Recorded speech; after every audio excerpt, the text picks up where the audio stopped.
மகாதேவி அம்மா மேல சத்தியமா சொல்றேன், இன்னைக்கு நீங்க யாருமே உங்க சொந்த காலோட திரும்பி போக மாட்டீங்க.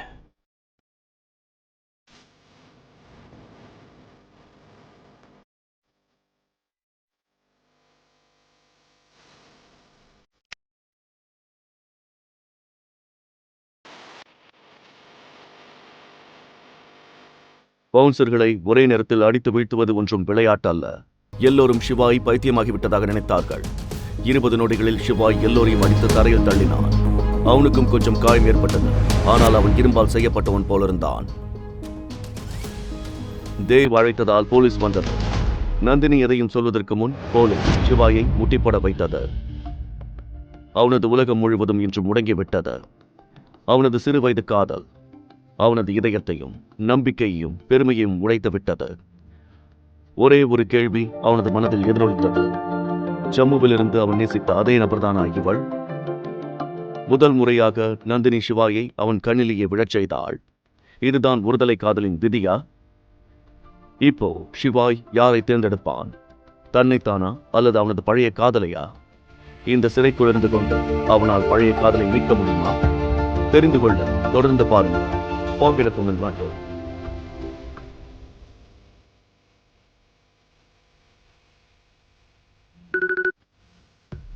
மறுபக்கம் நந்தினி நள்ளிரவில் தன் வீட்டை அடைந்து ரேகாவிடம் கோபமாக கத்தத் தொடங்கினாள். அரை கதவு தட்டப்பட்டது. தயவு செஞ்சு கதவை தரங்க. நான் இங்க ஒரு பொட்டு கூட தூங்காம இருக்க, நீங்க நல்லா தூங்கிட்டு இருக்கீங்க. என்னம்மா, ஏன் இப்படி நடுராத்திரில வந்து கத்திக்கிட்டு இருக்க? நீ பாட்டிக்கு போனல, யாராவது உனக்கு பணம் கொடுத்து ஹெல்ப் பண்ணாங்களா இல்லையா? உதவி கிடைக்கிறது நடக்காத காரியம். அதனால நான் செம்ம டென்ஷனா இருக்கேன். என்னோட உதவாக்கார புருஷன் இருக்கானே, அவன் எல்லாரும் முன்னாடியும் பெரிய சீன் கிரியேட் பண்ணிட்டான். இப்ப யாருமே நமக்கு உதவி செய்யறதுக்கு இல்ல. நந்தினி கிளப்பில் நடந்த முழு சம்பவத்தையும் தன் அம்மாவிடம் சொன்னாள். இதெல்லாம் உன் தாத்தாவால தான் நடந்தது. அவர் தான் உனக்கு சிவாயோட வலுக்கட்டாயமா கல்யாணம் பண்ணி வச்சாரு. நான் அவரை தடுத்திருந்தா இந்த நிலைமை வந்திருக்காது. அம்மா போதும்மா போதும். நான் சிவாயோட இதே இடத்துல ஏழையா வாழ விரும்பல. நான் அவனை டிவோர்ஸ் பண்ண போறேன். ஆனா கண்ணா, எப்படி விவாகரத்து பண்ண முடியும்? அந்த பெரியவரோட ஒப்பந்தம் உனக்கு ஞாபகம் இருக்கா? நீ சிவாய விவாகரத்து செஞ்சா பஜாஜ் குடும்பத்தோட சொத்துல பாதி அவனுக்கு போய் சேரும்னு அதுல தெளிவா இருக்கு. அந்த வெட்டி பையன் சிவாய்க்கு அதுதான் வேணும். நம்ம பணத்தை வச்சு அவனோட காலி பாக்கெட்டை ஃபில் பண்ணிக்குவான். இல்லம்மா, இதுதான் சரியான நேரம். நான் என்ன பண்றேன்னு எனக்கு தெரியும். எல்லாத்தையும் நான் பாத்துக்கிறேன். இதை சொல்லிவிட்டு நந்தினி ரொம்ப தந்திரமான பார்வையுடன் இருந்தாள். அவள் கோபப்பட்டாள். சிவாய் தன் காதல் மற்றும் தன் தன்மானம் பற்றி கவலைப்படவில்லை. அவன் இரண்டிற்கும் இடையில் தவித்துக் கொண்டிருந்தான். 12 வருஷங்களுக்கு முன்னால் நடந்த சம்பவம் அவனது மனதில் இன்னும் இருந்தது. அது திரும்ப திரும்ப அவனது மனதில் ஓடிக்கொண்டிருந்தது. நந்தினி அவனது சிறுவயது காதலியாக இருக்க முடியாது. அவள் கொடூர குணம் கொண்டவளாக இருந்தாள். நேற்றிரவு கொடுத்த வாக்குறுதியை எப்படி மறந்தாள்? இதை பற்றி யோசிக்கையில் அந்த சிறுவயது பெண்ணின் அப்பாவியான முகம், அழகான ஆழமான கண்கள், இனிமையான குரல் போன்றவை சிவாயின் கண்களுக்கு முன்னால் ஒவ்வொன்றாக வரத் தொடங்கின.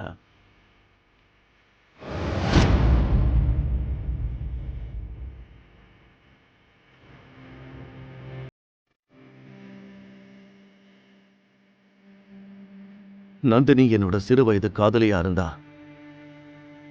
நான் அவளை எப்படி போக விட முடியும்? என்னால நிம்மதியா வாழ முடியும். ஆனா நந்தினி இல்லாம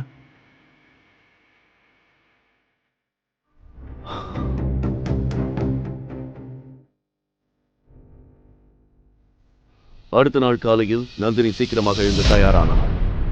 இந்த பயனற்ற திருமணத்திலிருந்து விடுபட ஒரு வாய்ப்பு கிடைத்ததால் இன்று அவள் மகிழ்ச்சியாக இருந்தாள்.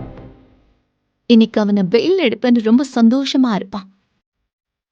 ஆனா நான் அவனை இப்போ பெயில் எடுக்க போறது இல்ல. என்னோட டிவோர்ஸ் விஷயமா லாயரை பார்க்க போறேன். அவனோட பெயிலுக்காக இல்ல. I'm so happy. நந்தினி கீழே வந்தாள். அவளது நண்பன் யாஷ் அங்கு ஏற்கனவே டீ குடித்துக் கொண்டு அமர்ந்திருந்தான். யாஷ் நந்தினியின் பள்ளி நண்பன். பள்ளி நாட்களிலிருந்து அவளுக்கு அவன் மேல் ஒரு கிரஷ் இருந்தது. ரேகா மூலமாக விவாகரத்து பற்றி தெரிந்து கொண்டு நந்தினியை சந்திக்க வந்திருந்தான். அட யாஷ் தம்பி, இத்தனை நாள் கழிச்சு வந்திருக்க?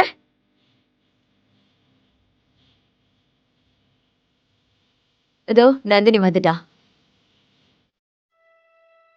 ஹாய். ஹாய்.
மறுபுறம் நந்தினி யாஷுடன் காவல் நிலையத்திற்கு புறப்பட்ட போது ஒரு எஸ்யூவி கார் அவளது வீட்டின் முன் நின்றது.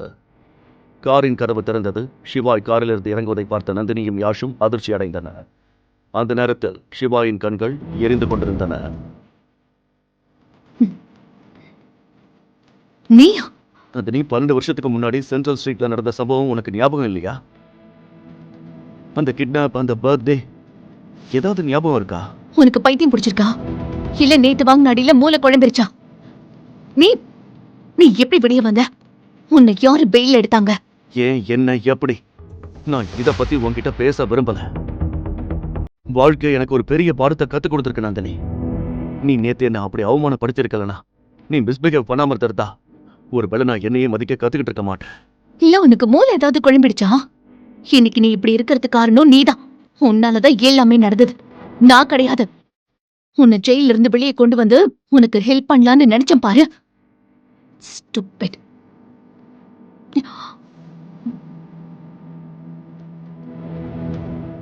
நான் உன்கிட்ட இருந்து விவாகரத்து வேணும்னு நினைக்கிறேன் நந்தினி. ஏன்னா நான் நேசிச்ச அந்த பொண்ணு நீ இல்ல. தலைவர் சொன்னதை கேட்டு எல்லோரும் அதிர்ச்சி அடைந்தனர். சிவாய் நந்தினியை விவாகரத்து செய்ய விரும்பினானா? நந்தினி கோபமாக கெட்ட வார்த்தைகள் சொல்லி நகர்ந்தாள். நீ என்ன சொன்ன? நீ எனக்கு விவாகரத்து கொடுக்கறியா? என்னோட தகுதி உன்னை விட பல மடங்கு அதிகம், உனக்கு தெரியும்ல. அதை விட நீ எப்படி வெளியில வந்த? உனக்கு யார் பெயில் வாங்கி தந்தாங்க? இவனை இங்க கூட்டிட்டு வந்தவங்க நல்லவங்க. அவங்க இவனை வீட்டுல விட்டுட்டு போயிட்டாங்க. இவன் அவங்க கால்ல விழுந்து கெஞ்சிருப்பான்.